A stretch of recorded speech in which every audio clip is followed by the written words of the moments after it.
আকাশবাণী আগরতলা। স্থানীয় সংবাদ পড়ছে চন্দন লেখাপাল। এখনকার বিশেষ বিশেষ খবর হলো, রাজ্যপাল ইন্দ্রেশনের রেড্ডি নাল্লু জনগণকে স্বদেশী ভাবনায় উদ্বুদ্ধ হয়ে আত্মনির্ভর ভারত গড়ে তোলার আহ্বান জানিয়েছেন। রাজ্যেও আজ যথাযোগ্য মর্যাদায় আন্তর্জাতিক মাতৃভাষা দিবস উদযাপিত। আসন্ন এডিসি নির্বাচনের জন্য 28টি নির্বাচনী ক্ষেত্রের ভোট কেন্দ্রের চূড়ান্ত তালিকা আজ প্রকাশ করা হয়েছে। কেন্দ্রীয় স্বরাষ্ট্রমন্ত্রী অমিত শাহ আজ গুয়াহাটিতে সিআরপিএফ এর 87তম প্রতিষ্ঠা দিবসের কুচকাওয়াজে প্রধান অতিথি হিসেবে যোগ দেন। প্রধানমন্ত্রী নরেন্দ্র মোদী আগামীকাল আকাশবাণীর মন কি বাত অনুষ্ঠানে দেশ বিদেশের জনগণের সঙ্গে মত বিনিময় করবেন। আন্তর্জাতিক দাবার আসরে ফের সাফল্য পেল রাজ্যের মহিলা আন্তর্জাতিক মাস্টার অর্ষিয়া দাস। এবারে সংবাদ বিস্তারিত। রাজ্যপাল ইন্দ্রেশনের রেড্ডি নাল্লু জনগণকে স্বদেশী ভাবনায় উদ্বুদ্ধ হয়ে আত্মনির্ভর ভারত গড়ে তোলার আহ্বান জানিয়েছেন।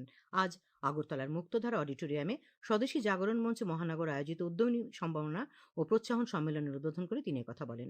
রাজ্যপাল বলেন, প্রধানমন্ত্রী ভোকাল ফর লোকাল ও মেক ইন ইন্ডিয়া শুধুমাত্র স্লোগান নয়, অর্থনৈতিকভাবে স্বতন্ত্র দেশ গড়তে এক নতুন দিশা। তিনি আরও বলেন, আধুনিক প্রযুক্তিকে ব্যবহার করে ক্ষুদ্র ও মাঝারি শিল্পের উৎপাদন ও বাজারজাত করার মধ্য দিয়ে নিজেকে স্বনির্ভর করতে হবে। সাংসদ রাজীব ভট্টাচার্য মহিলাদের ক্ষমতায়ন ও স্বনির্ভর হওয়ার বিষয়ে সরকারের বহুমুখী পদক্ষেপ বিস্তারিত উল্লেখ করেন। উপস্থিত ছিলেন অখিল ভারতীয় প্রচার প্রমুখ ধর্মেন্দ্র কুমার দুবে, স্বদেশী জাগরণ মঞ্চ ত্রিপুরা প্রান্তের সংযোজক শিবাজী বসু। রাজ্যের সর্বত্র আজ নানা অনুষ্ঠানের মধ্য দিয়ে যথাযোগ্য মর্যাদায় আন্তর্জাতিক মাতৃভাষা দিবস উদযাপন করা হচ্ছে। এবছরের আন্তর্জাতিক মাতৃভাষা দিবসের মূল ভাবনা বহুভাষিক শিক্ষার উপর যুব সমাজের কণ্ঠস্বর। উচ্চশিক্ষামন্ত্রী কিশোর বর্মন আগরতলা সুকান্ত একাডেমিতে রাজ্যভিত্তিক আন্তর্জাতিক মাতৃভাষা দিবস উদযাপন অনুষ্ঠানের সূচনা করে বলেন, প্রধানমন্ত্রী নরেন্দ্র মোদী নতুন জাতীয় শিক্ষানীতিতে মাতৃভাষার উপর গুরুত্ব আরোপ করেছেন। রাজ্য সরকারও প্রতিটি ভাষার বিকাশ, গবেষণা ও প্রসারে আন্তরিকভাবে কাজ করে চলেছে। তিনি বলেন, মাতৃভাষা একটি জাতির চিন্তা, চেতনা ও সংস্কৃতিকে লালন করে। অনুষ্ঠানে বক্তব্য রাখেন বিশিষ্ট শিক্ষাবিদ পদ্মশ্রী নরেশ চন্দ্র দেব বর্মা, তথ্য সংস্কৃতি দপ্তরের অধিকর্তা বিম্বিসার ভট্টাচার্য। ধলাই জেলা শিক্ষা দপ্তরের উদ্যোগে মাতৃভাষা দিবসের জেলাভিত্তিক অনুষ্ঠান হয় কুলাই কলোনি উচ্চ বিদ্যালয়ে। উদ্বোধন করেন আমবাসা পৌর পরিষদের চেয়ারপারসন প্রতিমা মালাকার। অনুষ্ঠানে বিশিষ্ট শিক্ষক ও লেখকদের সম্মান জানানো হয়। আজ ঊনকোটি জেলাতে উদযাপিত হয় আন্তর্জাতিক মাতৃভাষা দিবস। এ উপলক্ষে ফটিকরে আম্বেদকর কলেজের অডিটোরিয়ামে তথ্য সংস্কৃতি দপ্তর আম্বেদকর কলেজের যৌথ উদ্যোগে এক অনুষ্ঠানের উদ্বোধন করেন ঊনকোটি জেলা পরিষদের সভাধিপতি অমলেন্দু দাস। বক্তব্য রাখেন ত্রিপুরা কেন্দ্রীয় বিশ্ববিদ্যালয়ের সহকারী অধ্যাপক ডক্টর মলয় দেব। তারপর বহুভাষিক কবিতা পাঠ ও সাংস্কৃতিক অনুষ্ঠানের আয়োজন করা হয়। বিলোনিয়ার জনগ্রন্থাগারের সামনে ত্রিপুরা সংস্কৃতি সমন্বয় কেন্দ্র আয়োজিত মাতৃভাষা দিবস উদযাপন অনুষ্ঠানে উপস্থিত ছিলেন বিধায়ক দীপঙ্কর সেন। সাবরুমের মনু দ্বাদশ স্কুলে আয়োজিত অনুষ্ঠানে উপস্থিত ছিলেন দক্ষিণ জেলা পরিষদের সভাধিপতি দীপক দত্ত। বিলোনিয়া প্রেস ক্লাবের অনুষ্ঠানে উপস্থিত ছিলেন পুর পরিষদের চেয়ারম্যান নিখিল চন্দ্র গোপ। সাবরুম প্রেস ক্লাবের উদ্যোগে সাবরুমে হয় শ্রদ্ধাঞ্জলি জ্ঞাপন অনুষ্ঠান। গোমতী জেলায় আন্তর্জাতিক মাতৃভাষা দিবস উদযাপনের মূল অনুষ্ঠান হয় উদয়পুরের রাজস্বী হলে। উদ্বোধন করেন গোমতী জেলা পরিষদের সভাধিপতি দেবল দেব রায়। রাজ্য নির্বাচন কমিশন আসন্ন এডিসি নির্বাচনের জন্য 28টি নির্বাচনী ক্ষেত্রের ভোট কেন্দ্রের চূড়ান্ত তালিকা আজ প্রকাশ করেছে। এদিকে এডিসি নির্বাচনের জন্য খসড়া ভোটার তালিকা প্রকাশ করা হবে আগামী 27শে ফেব্রুয়ারি। ওই দিন থেকেই খসড়া ভোটার তালিকার উপর দাবি ও আপত্তি গ্রহণের কাজ শুরু হবে, চলবে আগামী 6ই মার্চ পর্যন্ত। দাবি ও আপত্তি সমূহের নিষ্পত্তির কাজ শেষ হবে 10ই মার্চ। এডিসি নির্বাচনের জন্য চূড়ান্ত ভোটার তালিকা প্রকাশ করা হবে আগামী 13ই মার্চ। ভারতের নির্বাচন কমিশনের আদেশ অনুসারে ধর্মনগর বিধানসভা কেন্দ্রের উপনির্বাচনের জন্য খসড়া ভোটার তালিকার উপর গৃহীত দাবি ও আপত্তি সমূহের নিষ্পত্তির কাজ আজ শেষ হয়েছে। চূড়ান্ত ভোটার তালিকা প্রকাশিত হবে আগামী 28শে ফেব্রুয়ারি। রাজ্য নির্বাচন দপ্তর সূত্রে খবর জানানো হয়েছে। মুখ্যমন্ত্রী অধ্যাপক ডক্টর মানিক সাহা আজ নাগেরজলা বাস স্ট্যান্ডে ডক্টর শ্যামাপ্রসাদ মুখার্জির আবক্ষ মূর্তির আবরণ উন্মোচন করেন। তিনি বলেন, ভারতীয় জনসংঘের প্রতিষ্ঠাতা ডক্টর শ্যামাপ্রসাদ মুখার্জি ভারতের ঐক্য ও অখণ্ডতা রক্ষায় নিজেকে উৎসর্গ করেছিলেন। তিনি বলেন, প্রধানমন্ত্রী নরেন্দ্র মোদী দেশের সার্বিক বিকাশে ছাত্র, যুবা, কৃষক এবং নারী শক্তির উন্নয়নে বিশেষ জোর দিয়েছেন। রাজ্য সরকারও সেই লক্ষ্যেই কাজ করছে। বক্তব্য রাখেন সাউথ ত্রিপুরা বাস ওনার্স অ্যাসোসিয়েশনের সভাপতি কমল দেব। অনুষ্ঠানে মুখ্যমন্ত্রী পরিবহন ব্যবসার সঙ্গে যুক্ত 9 জনকে সম্বর্ধনা প্রদান করেন। সিপিআইএম রাজ্য কমিটির উদ্যোগে আজ মেলার মাঠে আন্তর্জাতিক মাতৃভাষা দিবস উদযাপন করা হয়। বাংলা ভাষার স্বীকৃতি আদায়ের জন্য যেসব বীর সন্তান আত্মবলিদান দিয়েছেন তাদের প্রতি শ্রদ্ধা জ্ঞাপন করেন বিরোধী দলনেতা জিতেন্দ্র চৌধুরী এবং সিপিআইএম নেতৃবৃন্দ। আগরতলায় বাংলাদেশ সহকারী হাইকমিশন কার্যালয়ে আন্তর্জাতিক মাতৃভাষা দিবস উদযাপন করা হয়। এ উপলক্ষে মাতৃভাষা দিবসের গুরুত্ব নিয়ে আলোচনা চক্রে বক্তারা ভারত ও বাংলাদেশের মধ্যে সুসম্পর্ক বজায় রাখার উপর গুরুত্ব আরোপ করেন। সহকারী হাইকমিশনার হাসান আলবাসার আবুল উলাই মাতৃভাষার গুরুত্ব নিয়ে আলোচনা করেন। দূতাবাসের প্রথম সচিব শরীফ আহমেদ মাতৃভাষার মর্যাদা রক্ষায় সবার অঙ্গীকার গ্রহণে গুরুত্ব দেন।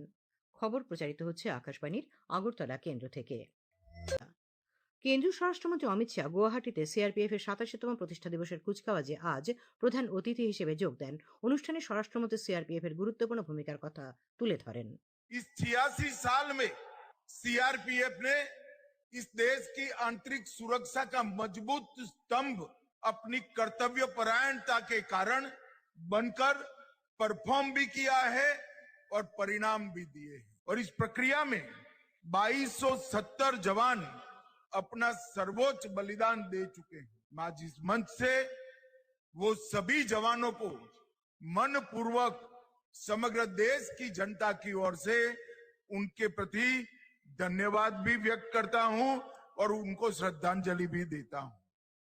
স্বরাষ্ট্রমন্ত্রী শ্রী শাহ আজ কামরূপ মেট্রো জেলার কচুটলিতে ১০ম আসাম পুলিশ ব্যাটালিয়নের একটি নতুন ক্যাম্পাসের ভিত্তিপ্রস্তর স্থাপন করেন। এই প্রকল্পে ২৬০ কোটি টাকারও বেশি ব্যয় হবে। রাজ্যপাল লক্ষ্মণ প্রসাদ আচার্য, মুখ্যমন্ত্রী হিমন্ত বিশ্ব শর্মা এবং বন্দর জাহাজ চলাচল ও জলপথ মন্ত্রী সর্বানন্দ সোনোয়াল অনুষ্ঠানে উপস্থিত ছিলেন। এই উপলক্ষে আয়োজিত জনসভায় কেন্দ্রীয় মন্ত্রী বলেন যে ৫ বছরের মধ্যে আসাম ভারতের একটি শিল্পকেন্দ্র হয়ে উঠবে। তিনি জানান, গত ১০ বছরে কেন্দ্র আসামের জন্য ১৫ লক্ষ কোটি টাকারও বেশি বরাদ্দ করেছে।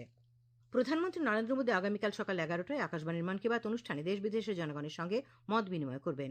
এটি হবে মন কি বাতের ১৩১তম পর্ব।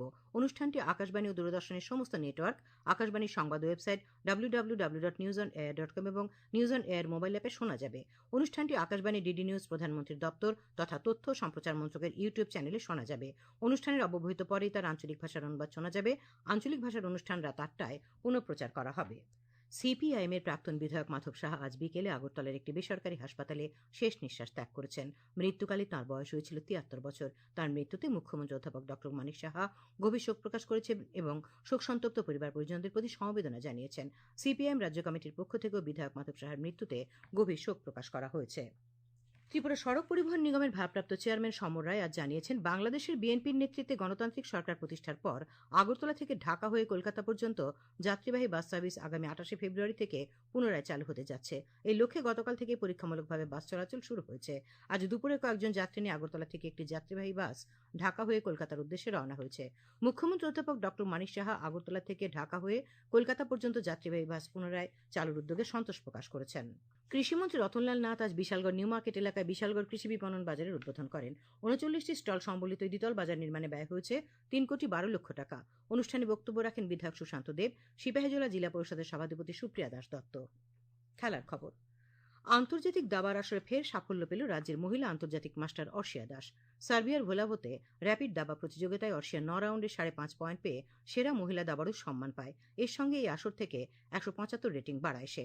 বর্তমানে তার রেটিং বেড়ে দাঁড়িয়েছে ১৮০৪-এ। আবহাওয়া।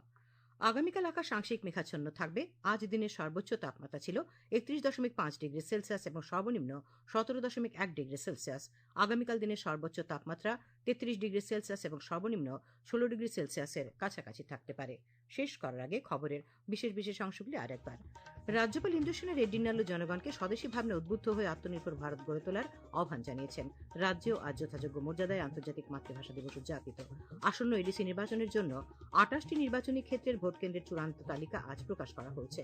কেন্দ্রীয় স্বরাষ্ট্রমন্ত্রী অমিত শাহ গুয়াহাটিতে সিআরপিএফ এর ৮৭তম প্রতিষ্ঠা দিবসের কুচকাওয়াজে প্রধান অতিথি হিসেবে যোগ দেন। প্রধানমন্ত্রী নরেন্দ্র মোদী আগামীকাল আকাশবাণীর মন কি বাত অনুষ্ঠানে দেশ বিদেশের জনগণের সঙ্গে মত বিনিময় করবেন। আন্তর্জাতিক দাবার আসরে ফের সাফল্য পেল রাজ্যের মহিলা আন্তর্জাতিক মাস্টার অর্ষিয়া দাস। স্থানীয় সংবাদ আজ এখানে শেষ হলো। পরবর্তী বাংলা স্থানীয় সংবাদ শোনা যাবে আগামীকাল সকাল।